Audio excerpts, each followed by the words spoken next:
Hey guys, how are you? Okay, so I apologize because I am late, but I'm late because I was having fun for my birthday with my family and it was a good time. So I understand that it's late, but know that if you catch the replay, that is totally fine. It's just been a crazy day. Tomorrow's my birthday, so I was at my mom's and. So I'm on here, and if you catch the replay, that's fine. Hello. My name is Raven Woods. I'm the CEO and founder of Autism Mama Rocks IEP, and I help parents gain the knowledge and the confidence to become the CEO of their IEP meeting. If you are new to catching me live, post a 1 below, okay? And if you are an oldie but goodie, you guys know what to do, post a 2 below. So 1 below if it's your first through third time, 2 below if you're an oldie but goodie, okay? So I want you guys to, if you're catching the replay, do that as well. If you click notifications above, you'll always know when I go live. And if you share, okay, click share and share it with others who can learn just like you guys and may not know about this page. Go ahead and share, post share in the comments section. And tomorrow morning, okay, I will be going live with a basket with everybody's name who shared in the past month. Yeah, a lot of people. Your name will only go in the basket up to 3 times, I think we decided, to make it fair. So if you share, post share in the comments and your name will go into the basket. Today is it. Tonight is it. So tomorrow I'm going to be giving away some cool stuff. So again, 1 below if you are an oldie or new first through third time, and 2 below if you're an oldie but goodie. Hey guys, how are you? Welcome, William. Hi, Cynthia, Kim, Angel. Welcome, welcome. All right, so tonight I am doing, well, tomorrow I'm going to be doing the tip of the week. So it's going to be short and sweet, and we're going to also go ahead and, grab all the fun stuff out of the basket. So that's going to be tomorrow. Tonight we're going to talk about, we have IEPs, we have inclusion that I actually posted something on earlier today, and then we have COVID and virtual learning. So how do those kind of correlate and go together? Well, we have IEPs, obviously. That's what this page is all about. IEPs, 504s, etc. And then we have COVID, right? And everything that's going on today. And then we have inclusion, that maybe your child is in inclusion, mainstreamed, whatever you want to call it, in the gen ed class. Thank you, Kim, for sharing. And then we have where we're going to have virtual learning. So obviously 0 inclusion is going to be taking place. So scientifically based evidence states that children with special needs, okay, and I knew this as a teacher teaching, other teachers should know this as well. Sorry, my hair is so crazy because I was at my mom's, guys, and then I was in my car and, Okay, so, and I wanted to come live before it got too late. And then let me tell you about this cheesecake that she got me. I'll tell you about that in a little bit. So you have COVID, which is a big hiccup, and then we have inclusion. I wanted to talk about inclusion because, like we were talking about the last time I was on here, FAPE is not going to be provided more than likely. All the school districts, we're going to provide FAPE. We're going to make sure everything's taken care of. We're going to make sure that all the things are aligned so that the kids are learning, so on and so forth. Again, like I said the other day, it's nobody's fault that COVID happened. But are they going to be able to provide FAPE? No. And as we said, and as I said, the A is the biggest part of FAPE. Free, okay, whatever. Appropriate, big deal. Public, obviously. Education, obviously, right? So the only part that I care about, really, because everything else is a given, is the A. And there's no way that most of our kids are going to learn online. I'm still trying to digest it. I was talking to my daughter today while we were eating dinner. She's a teacher, an English teacher, and she was telling me how in Northern Virginia, she has to record, and then all the Zooms face-to-face are going to be for questions. So she's not teaching face-to-face. Now, she teaches high school, and she's not a special ed teacher, but she's an English teacher and she has special ed kids in her class. And she's going to be recording her lessons, posting her lessons. Because I said, how's this going to look? And she said, I don't know as far as like the SPED classes, but as far as gen ed classes, we teach the lessons verbally. Then we're going to post them with the assignments on, thank you for sharing, Tracy. Then we're going to post the assignments on the website, and then kids can go and do it. And then there's going to be when it's due. Okay. And then she said, and then there's going to be times where I go on and I'm live on Zoom, but that's only going to be for questions and answers and for me to be there to support my kids to, do better if they're struggling, whatever. Okay. And then kids that are struggling can set up one-to-one with her if they're needing extra help. So that's pretty much how all schools are going to be doing it. Now, SPED classes, I have no idea. Do you guys know?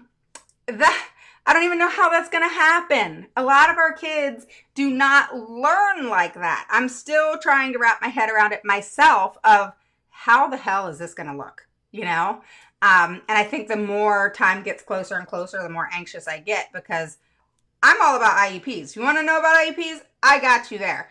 You asked me about how this virtual stuff's going to go on? I'm with you guys. Other than, I'm finding out here and there from my teacher friends and so on and so forth. But in my mind, it's like you can't really picture it until it's like happening. And then I think what's going to happen is all of us are going to flip the what out because we're going to realize, oh shit, this isn't working. And then we're going to think in our heads, okay, so my kid's going to go until October without having an education. I don't think so. And that's where I keep talking about, okay, appropriate. How is that going to happen? And it's making me crazy. I don't know about you, but it's making me crazy. So I started thinking about it and how it's scientifically proven that children with special needs, when they're included, when they're mainstreamed, behavior or not. Okay? So that could be they have some really tough behaviors. That can be many, many, many different things. Okay? And I have a statement from OSEP on my phone that I'm going to post afterwards. I'll post it in the comment section. So look for it about 10 minutes after I get off here. It's amazing, and I can't quote it, but I'll tell you. It says something along the lines, and this is from OSEP, all right, the DC headquarters. So VDOE, okay? We each have one in our state, but DC is the big dogs, okay? And so it basically says even children who have disruptive behaviors or, more extensive behaviors, if you will, that it's not about if they're disruptive. Because if they're disruptive, what that means is they don't have enough accommodations and modifications and support to make it where they're not. And if they're, say they have behavior issues and it's getting out of hand, then that's when they go take a walk with their one-on-one. There's options and modifications that can happen when in the gen ed setting to where it's not a big commotion. Obviously it's kind of like if you're in church and you have a baby and, your baby starts crying. What do you do typically? You walk out or walk to the back, right? And then the baby calms down. Same thing, same scenario. Where if something's not working right here, okay, let's go to the back of the room. Let's take a breather, or it's getting out of hand. Let's take it outside, the classroom and calm down, take a walk. Hey, some kids actually have to have a snack, if they need a snack just to calm them down, get their blood sugar back in order. Thank you for sharing, Michelle. So, there's all of these options out there that a lot of teachers, I'm sorry to say this, don't think about because they're busy teaching, which is why I posted what I posted earlier, because it was genius how it was written from teachers really stating that inclusion is the number one way to get our kids adapted to being in the general society, which is how they should be. And when they're in a secluded room because of behaviors or because of learning or whatever, it can actually inhibit them. And so there's a fine line there. I know my child is typically one that learns one on one. So I'm with you there. She doesn't have the severity of behaviors, but she has the learning deficits to where she needs that extra. So that's where we need to really step up to the plate as parents and advocate for our kids to get those one-on-ones in the gen ed setting for them, not for all the kids, for them. Okay. And then modifications put into play. Meaning, have you guys gotten my services, accommodations, and modifications mini course? It's like under $48. You guys will love it. You guys have to grab it, okay? I'll put the link below for you. But I tell you all about this stuff. So modifications that can go into play is, like I said, going to the back of the room. That can be written into the IEP. If XYZ, you can put it into the parentheses if you want, happens, and then it can be even more extensive, but you're just putting examples into the parentheses of the IEP, and then you basically say, go to the back of the room, okay? Or you can say, take a walk, or you can say, grab a snack and go eat in the cafeteria, and then come back to class, and they've gotten it together. So there's a lot of things. Cynthia posted it. She's like, my help. I love her. So she posted the link to the services, accommodations, and modifications course. Guys, it's under $48. You guys have got to grab it, because if you need services, accommodations, and modifications, which you do for virtual learning, because you are going to need more help because of what's happening, because we're not speech therapists. We're not occupational therapists. And this is going to really just help you and boost you to understand literally the legalities along with what your child actually can get, not just OTPT speech. And then you get hundreds of services and modifications that you can put into play along with like a 35-page workbook that you guys have all of these accommodations and everything, and even homework. So grab it, guys. So I want you to understand that inclusion is important. That's now for any of your children going to be taken away. Again, let me go back to the safety part of COVID, which it's nobody's fault. Yes, we all want our kids safe, but that doesn't change the fact. So where I'm getting at here is not that we don't want our kids safe. I'm not really sure I want my child in the school system with all of those kids either right at this point. I think later on in the school year, absolutely. I think October is a good time frame for our school system. That's when they said that they were going to, I guess, relook at it, or they're going to look at it before that and then put it into play. But my thing is we have to stay focused on making sure our kids get those services, accommodations, and modifications, and knowing that you got to watch out for behaviors. You got to watch out for lack of progress. You have to look out for regression, okay? And if that happens, don't be quiet. Don't think that, there's nothing I can do. It's virtual learning. The school system's not going to do anything. That's not true. They may not do anything because you either didn't say something or you didn't throw enough of a stink, because they still have to provide your child FAPE and put in all of their services, accommodations, and modifications. Okay? So number one, you need to be thinking about inclusion. Since you can't do that, how are you going to include your child in things where there's other children? Okay? So think about how you're going to do that, whether that's together, if things are safe in your area, or is that maybe online, like, setting up a online play group or something. I know there's like dance and some other things that are going on online just for fun.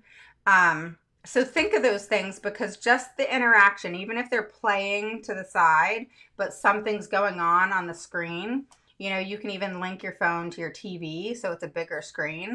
And, they see what's going on, but they may still be doing their thing. That's still a good thing.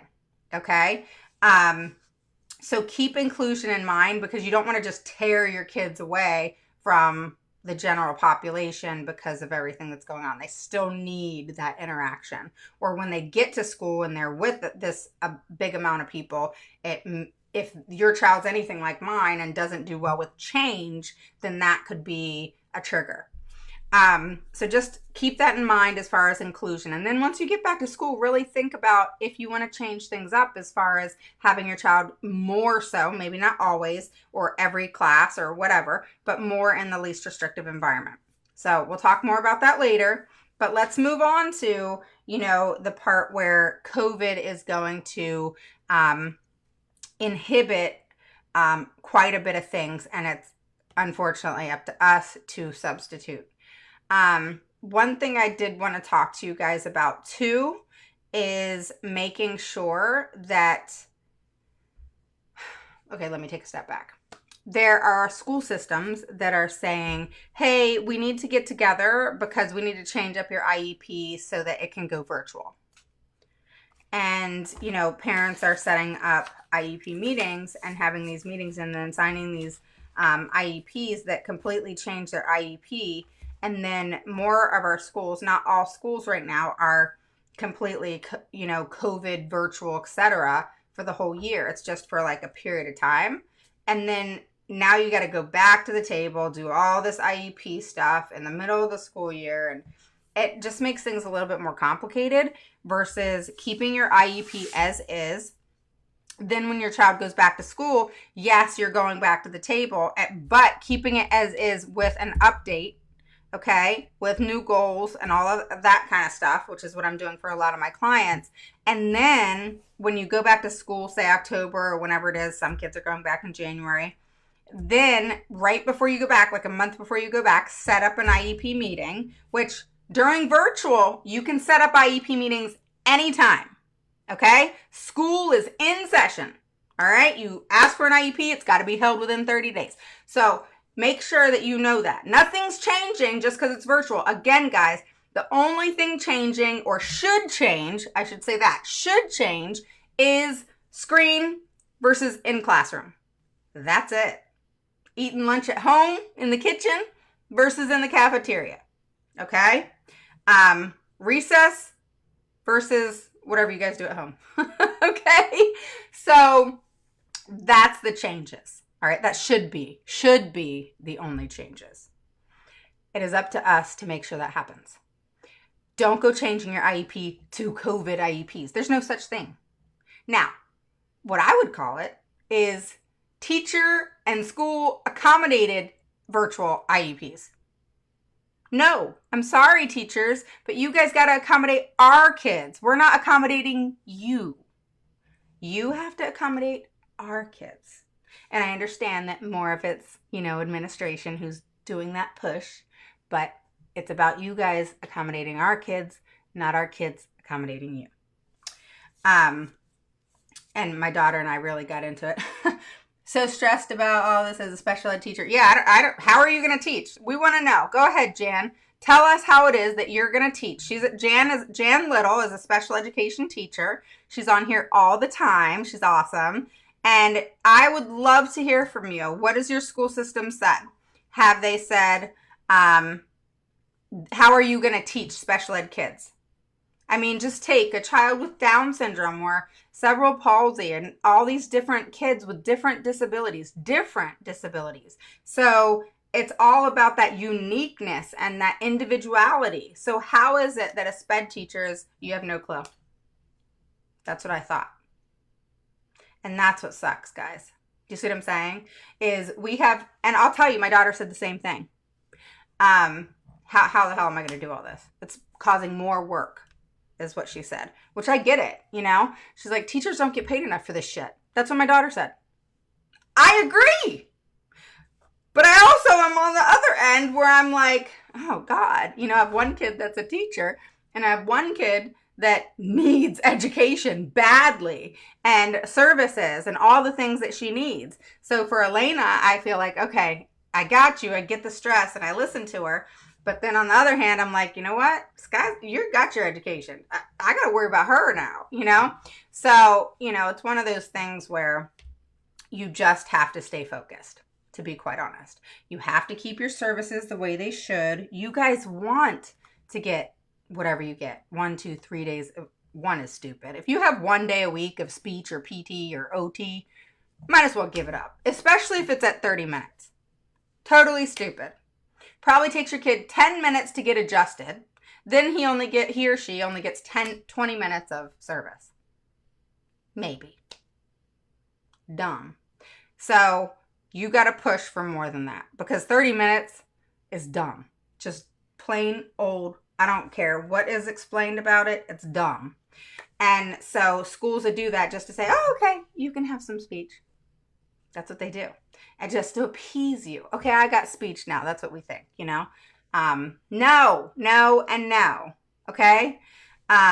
So you guys need services, accommodations, and modifications. All right? Grab the course. I'll tell you all about it on there. But the main thing is you've got to keep your, like, if you have 2 days a week speech at 30 to 45 minutes, keep that, even if it's online, you know, at least get the service, you know. If it's OT, be there with your kid or whoever, if you have a sitter coming or whatever, and, you know, be there with your child and help them with whatever the occupational therapist says. So all they can do is teach. Now, the service is the service. So obviously it's not physical. So virtual is where you have to accommodate. So do you see the difference where you're not accommodating them? They need to accommodate you. However, you need to accommodate your child. Okay, so you accommodating your child is, say your child's in OT and their goal is cutting food, or their goal is tying their shoes. Well, you're going to have to help do that. But it's the occupational therapist's job to teach you the way in which she does it, to prompt or whatever it is, so that your child can do that. Okay? And you want to do it their way. Now, after speech or OT or whatever is done, then go back to your way. But do it their way when you're online. Okay? Because that's pretty cool, though. You get to do it your way after that 45 minutes or 30 minutes, and they do it their way during the virtual. And the reason I say that is because there's not always one way. There's actually multiple ways most of the time to do many different things. And so be open to how they teach. They are the specialist, and trust in that. And a lot of times it's not the specialist we argue about. It's getting the therapy, okay, and getting the service. Now that doesn't mean there's not, you know, bad teachers or bad speech therapists or bad OTs, but typically it's not that. Typically it's, you know, other things. It's getting a service, getting accommodation, okay? Or the implementation of it, all right? And know too that, and these are some tips as well, know too that you need to confirm from each and every person, OT, PT, speech, whatever your child's in, dance, music therapy, whatever it is, okay? The gen ed teacher, the special ed teacher, you need to make sure that every last person has a copy of your IEP that works with your child like that. So speech, OT, PT, you know, music, dance, gen ed teacher, and special ed teacher. And if your child has a BIP, they all better have that too. And they all better be implementing the strategies in the BIP. So you need to confirm that. You need to send emails and say, please confirm that you have a copy of my child's IEP and BIP if they have a BIP. Get that confirmation in writing. Okay? So Jan, or any other teachers that are on here, I know many of you, when you have joined my group, okay, so if you haven't joined my group, I'm not talking to you, but if you want to take this as advice, that would be great, because many of the teachers and service providers who have joined my group, they've said, I want to learn more so that I can help teachers. Well, here's from a parent's perspective, and I'm sure I speak for a lot of my my regulars, where if you want to make things easier, one of the things that you can do is acknowledge. You know, send out an email at the beginning of the year, you know, maybe a week before school starts, and say, hi, Mrs. So-and-so. Okay, so say you're talking to me. Hi, Miss Woods. How are you? I'm really excited to have Skylar in my virtual class. We're going to do the very best we can and accommodating her and all of her needs and adhering to her IEP. I have a copy of her IEP. I have a copy of her BIP. And we fully plan to implement everything within each. of them. Okay? So you want to make sure, if you're a teacher or service provider out there and you really want to know what parents feel, that would really reassure them. Really reassure them. They would actually, guys, right? We would really appreciate you sending that to us because it would reassure us versus us having our heads like, have they seen the IEP? Are they implementing the IEP? What are they doing? How do I know that they're doing it? You know, all these things that go through our heads as parents. It's Autism Mama Rocks the IEP group. So in the search bar, you'll put Autism Mama Rocks the IEP group. Okay? And then the group will pop up. And it's just like this is Autism Mama Rocks the IEP. Right. Autism Mama Rocks IEP. This is the page. So this is to the general the mass amount of people, where my group, it's Autism Mama Rocks IEP group. And that's for people that I allow into my group. Okay. Which I allow pretty much everybody. All right. So post a 1 below if it's your first through third time, a 2 below if you're an oldie but goodie. Okay. Share. And if you share and post share, you're going to go into the hat that I'm going to be pulling in the morning. Okay. In the morning. All right. About 9:30. Okay. Eastern time. Okay. So I want you to think about that. Teachers and service providers. Emailing a parent before school starts. Hi, Linda. How are you? Would really reassure them because parents are feeling nuts right now. Parents are not feeling secure in what's getting ready to happen. And parents really, thank you, Tina, so much, want their children to learn. Just like us all. Most teachers and service providers have kids too. I'm sure you guys feel kind of crazy. And then on top of it, you have to teach our kids. So we appreciate what you do. And for all of you amazing teachers and service providers that have written me, thank you for sharing, Anita. Thank you. Yes, my birthday's tomorrow, but we celebrated a little bit today. So I want to personally thank you because there are so many good teachers and service providers out there. ABA, BCBAs, BCABAs, even RBTs who are supporting our kids. What you guys are getting ready to do, you guys have more patience than me because I'm thinking in my head, oh my God, how is this going to work out, you know? So just know that we want to support you just as much as you are hopefully going to support our kids and do the very best you can in teaching them virtually. All right. But a way to really put us at ease would be sending out just a simple email saying, hey, I know this is going to be hard. It's going to be hard on you. It's going to be hard on your kids. It's hard on all of us. But we're going to just do the best we can and make sure that your child's IEP is followed, that if the child has a BIP, that your child's BIP is followed, and all of those implementations that need to go into play, we will make sure that we're on top of it. Now, to parents, you guys need to understand that that's one thing that doesn't need to change in your IEP, but you guys obviously need to know that as far as if your child has a meltdown, the teacher ain't there. All right? We know that, right? So that's up to you. Thank you for sharing, Leanna. But those are just the things that are kind of common sense, guys, right? But just remember, FAPE is not going to change. IDEA is not going to change. State laws and statutes are not going to change. So, again, common sense things like, you know, if your child's having a meltdown and your teacher's through a computer screen, obviously that's not going to be the teacher's responsibility. Is it in your IEP and your BIP that XYZ is going to happen? Yeah. So you, the parent, do XYZ. If you've ever read your child's BIP, that most of those strategies, if you had a good BCBA, do the BIP, they're pretty darn cool and they're actually really good. And so, and as parents, we kind of learn our kids to, know how to implement that kind of stuff and know how to, like for me, for my child, if she's throwing a fit, which she does like about 10, 15 minutes at the end of the day, I know to ignore her because if I feed it and give it attention, then she does it longer and more. So unless she's hurting herself or doing something crazy, I let her scream it out. And so we have to, as parents, we know what works, just like, we can look at the BIP and start implementing some of that too, so that when they go back to school, they're used to that still continuing. So for parents, you guys need to make sure you read your IEPs thoroughly. If you need help, let me know. If you need an IEP to happen and we need to get that scheduled and you're having trouble and they're saying, we can't do that till school starts, blah, blah, blah, blah, blah.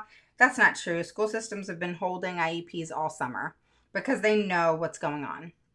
And honestly, teachers and administration don't want to be overwhelmed once school starts with 50 million IEPs. They know they have to have them over the summer right now. All right. Is it a little bit more difficult to get the whole team together? Sure. But if you ask for it, in advance, then they're scheduling them. All right. So keep that in mind. Get your kids busy doing something online. There's different, exercise groups, where the kids do like kiddie yoga and all these kinds of things. And even if they're not paying attention all the time, it's an interaction thing. And so just having that becomes a habit to them. And I've seen physically a lot of kids really do well with it. And a lot of kids who actually will go play in like a corner, but then they're watching it. They hear, our kids, they hear, even if they seem like they're preoccupied. And it's a good thing because they're kind of socializing in their own way in their heads. And eventually they'll work their way to the computer to pay more attention.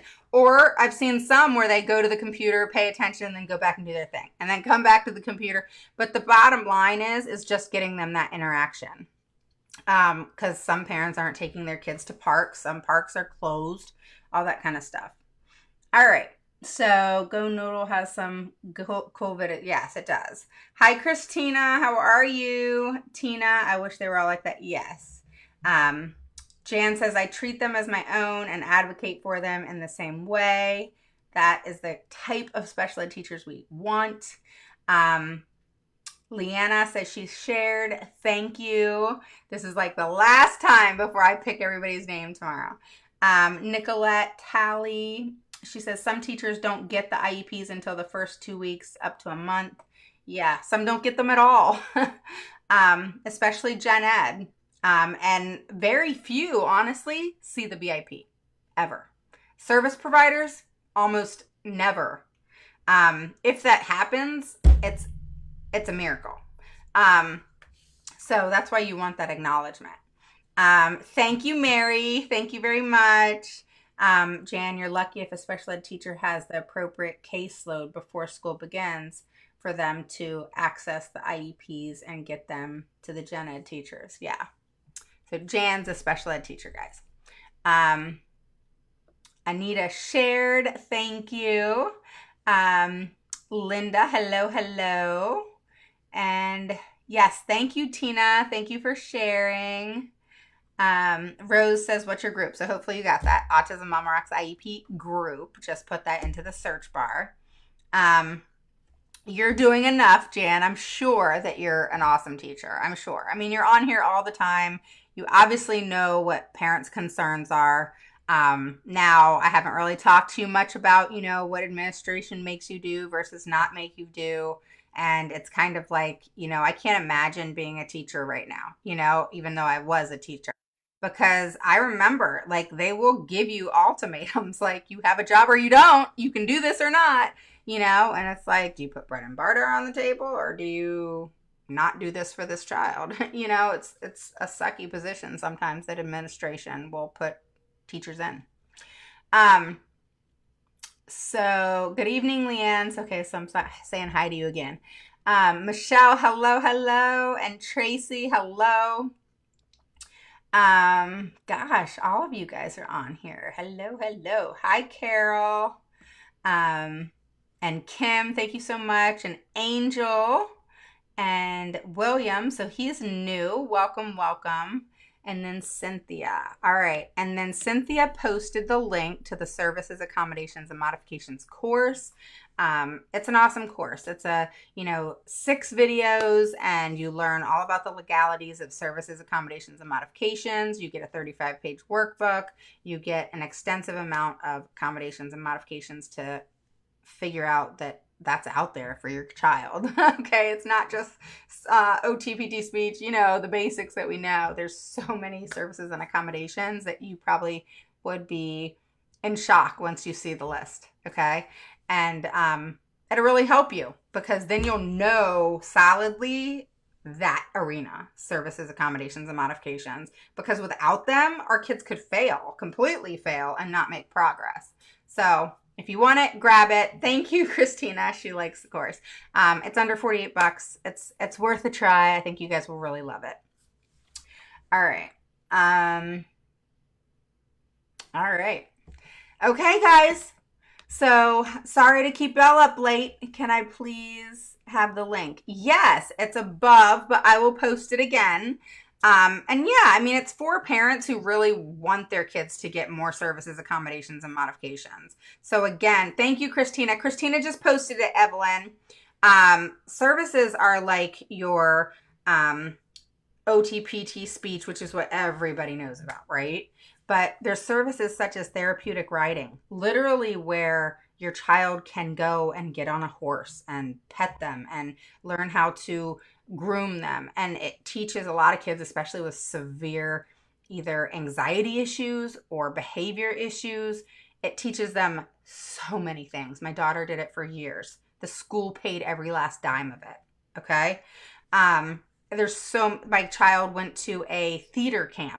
Okay. And it was, thank you so much, Michelle. She was literally with other children with special needs, but then guess who their helper was?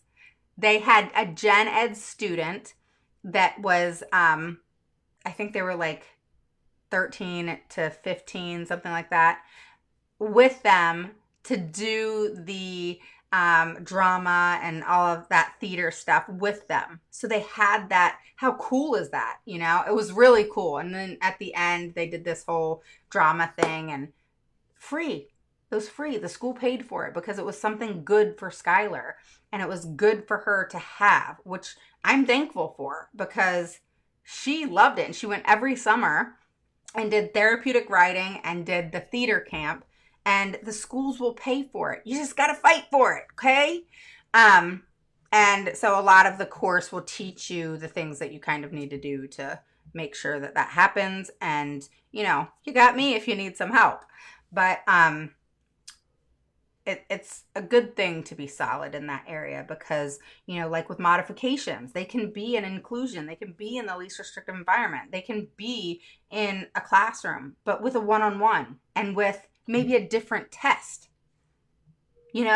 And like I was saying in the beginning, the one-on-one can take them out of the room or take them in the back of the room to like a beanbag chair that is just their cool chair, And all the other kids know that that is Benjamin's cool chair, where he can calm down and he can, stim and whatever it is that that child needs to do to bring it back down and get back into the game of classroom. So these are accommodations that can be put in place just for your child. And so I want you guys to learn all about them. Okay. And even though they're going to be home right now, there's more accommodations that you can actually put in place. And these will transfer to the school with you. And if they need changed, then you know how to go about changing them and having that IEP and what you need to do to have objective data to do that. Okay, so thank you. Yes, tomorrow's my birthday, so I'm going to be picking out names. I'm going to be giving out some gifts, and I'm excited about it. Who doesn't like a free gift? I mean, even simple gifts are just nice to get, right? So I do this every month, typically on my group. So if you're not part of the group, definitely join the group. Just put in the search bar Autism Mama Rocks IEP group. And I will say, earlier today, it was between like 11 and 2. There were 5 people that tried to join my group, and I went to add them, and I was scrolling through, and then I got distracted for a second and I pressed decline by accident. So if you are the 5 people that by any chance tried to join the group between 10 a.m. Eastern Standard Time and 2 p.m. Eastern Standard Time, go join again because I deleted you, but please know it was by accident, okay? So if that was you, I apologize. All right. So I will see you guys. Of course you can join the group. Just go to Autism Mama Rocks IEP group in the search bar. Or I'm sure somebody will post the link for you, or I can post it when I get off here. And if you need the link to the course, it's right here in the comments. Okay? All right, guys. So I will see you guys in the morning. Make sure to come join me, and we will be giving away gifts, and it'll be a good time. Okay? So I'll be giving away 1 or 2 tips of the week because, you know, Monday's tip of the week. And then I will be giving away gifts. So join me tomorrow morning about 9:30 Eastern Standard Time. I'll talk to you guys soon. Bye.